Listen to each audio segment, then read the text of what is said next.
ఇచ్చాడు అధికారం. భక్తుల మనోభావాల్ని దెబ్బతీసే అధికారం వీళ్ళకి ఎవరిచ్చారు? మీరు వెళ్ళాలనుకున్నప్పుడు వెళ్ళండి, వెళ్ళినప్పుడు అక్కడ సాంప్రదాయాలు గౌరవించండి, రూల్స్ను పాటించండి, మీరు వెళ్ళి రండి.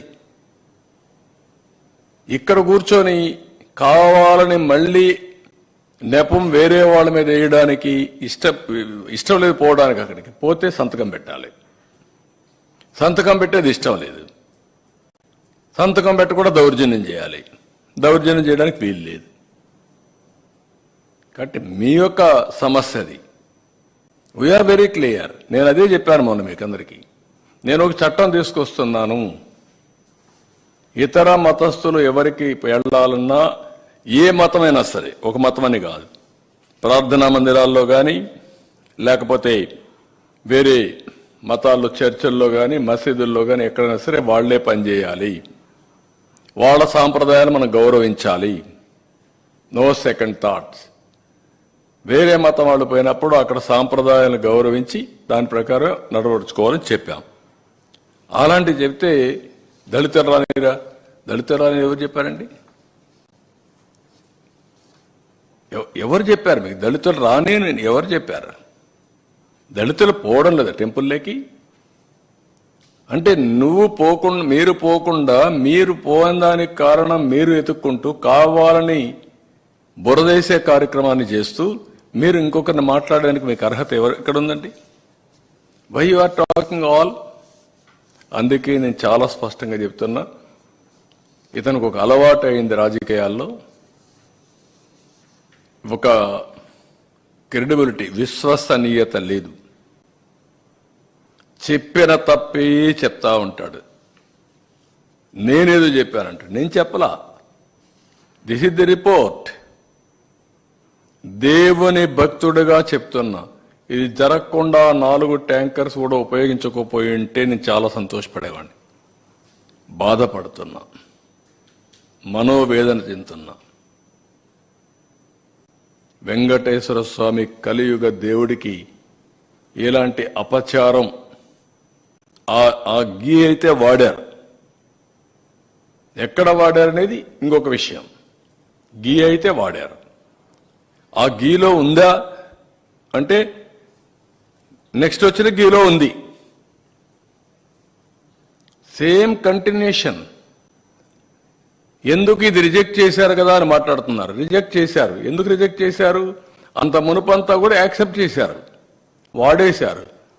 ఇది ఎన్డీడీబీకి పంపించారు కాబట్టి, అక్రిడిషన్ పంపించి టెస్ట్కి పంపించారు కాబట్టి, టెస్ట్లో ప్రూవ్ అయింది కాబట్టి రిజెక్ట్ చేశారు.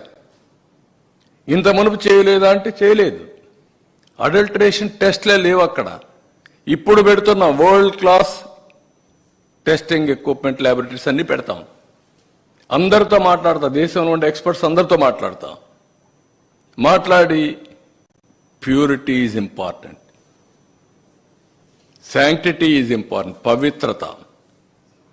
ఆ పవిత్రత కోసం ఏమేం చర్యలు తీసుకోవాలో చెక్స్ అండ్ బ్యాలెన్స్ అన్ని పెడతాం.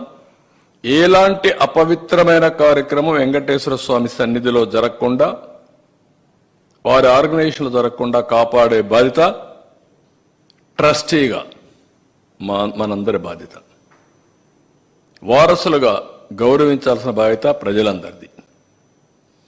ఏ ఒక్క వ్యక్తి వచ్చి మనోభావాలు దెబ్బతీస్తారంటే కుదరదు. I'm very clear. నేను ఆ విషయం మనం కూడా చెప్పా, ఈరోజు కూడా చెప్తున్నా.